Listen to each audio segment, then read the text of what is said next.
नमस्कार मित्रांनो, नर्सिंग न्यूजमध्ये सर्वांचं स्वागत आहे. आज आपण जे फर्स्ट इयर स्टुडंटसाठी एक्झाममधला क्वेश्चन बघूया. कुमठे हेल्थ नर्सिंग 2019मध्ये आलेला क्वेश्चन आहे हा.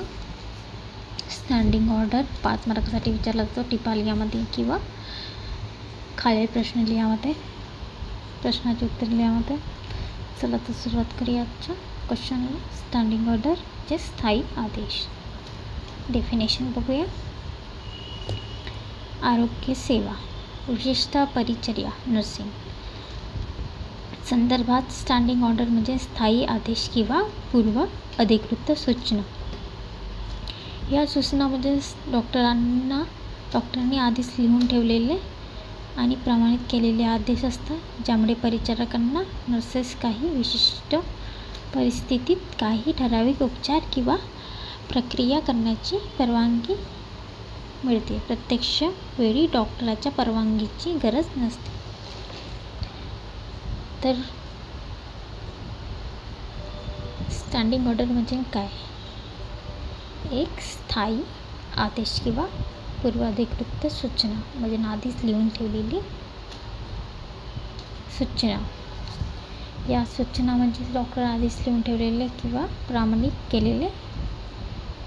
केलेले आदेश, ज्यामुळे परिचारकांना नर्सेस काही विशिष्ट परिस्थितीत काही ठराविक उपचार किंवा प्रक्रिया करण्याची परवानगी मिळते. प्रत्यक्ष वेळी डॉक्टरांची परवानगी गरज नसते. इमर्जन्सी प्रोटोकॉल असं आहे की जर पेशंटला खूप जास्त प्रॉब्लेम असेल किंवा खूप जास्त पेन असेल तर त्यावेळेस डॉक्टर नसेल तर अशा वेळेस नर्सेस त्यांना बिना डॉक्टरच्या परवानगीची ट्रीटमेंट देऊ शकते. ठीक आहे.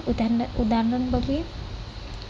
एखाद्या विशिष्ट आजारासाठी काही औषधे द्यायची असतील किंवा काही ठराविक तपासण्या करायच्या असतील तर त्याचे आदेश डॉक्टर आधीच लिहून ठेवू शकतात. या आदेशांना स्टँडिंग ऑर्डर म्हणतात. ठीक आहे.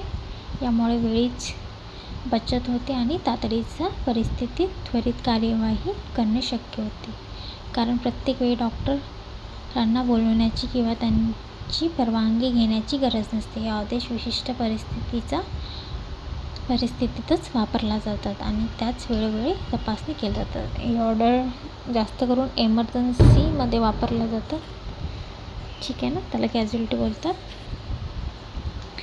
एमर्जन्सी सिच्युएशनमध्येच वापरला जातात. नेक्स्ट बघूया. स्टँडिंग ऑर्डर म्हणजे पूर्वाधिकृत सूचना. ह्या सूचना परिचारकांना नर्सेस काही विशिष्ट समाविष्ट उपचार किंवा हस्तक्षेप करण्याची परवानगी मिळते. डॉक्टरांच्या थेट देखरेखीची गरज नसतात.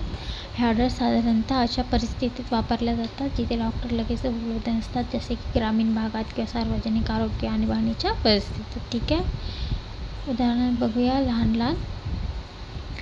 लहान मोठ्या आजारांचे व्यवस्थापन. ताप, डोकेदुखी किंवा अतिसार, डायरिया सारख्या सामान्य आजारासाठी डॉक्टरांच्या चिठ्ठीशिवाय औषध देणे, जखमेची काळजी, जखम साफ करणे आणि त्यावर पट्टी बांधणे, टिटॅनस इंजेक्शन देणे किंवा जखमेच्या संसर्गासाठी प्रतिजैविक अँटीबायोटिक देणे, लसीकरण, मुलांना नियमित लसीकरण करणे, आपत्कालीन काळजी, मूलभूत प्रथमोपचार फर्स्ट एड करणे, CPR देणे किंवा ॲलर्जीच्या प्रतिक्रियेमुळे उपचार करणे. तर हे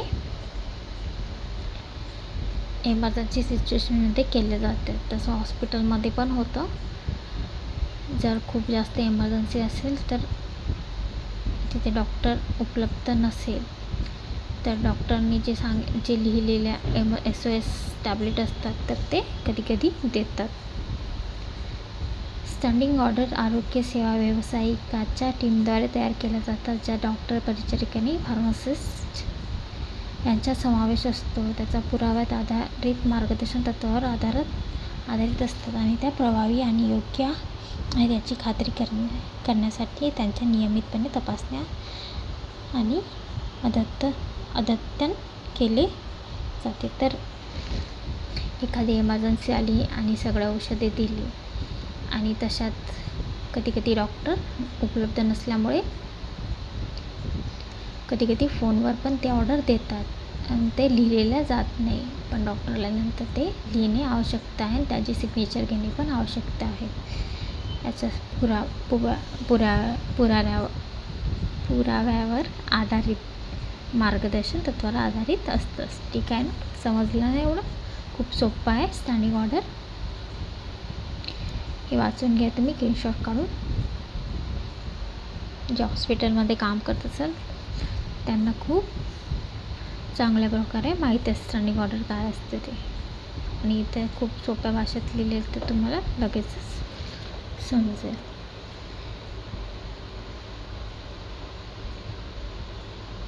चला तर काही क्वेश्चन असल्यास कमेंट करा, लाईक करा, शेअर करा आणि सबस्क्राईब करा. धन्यवाद.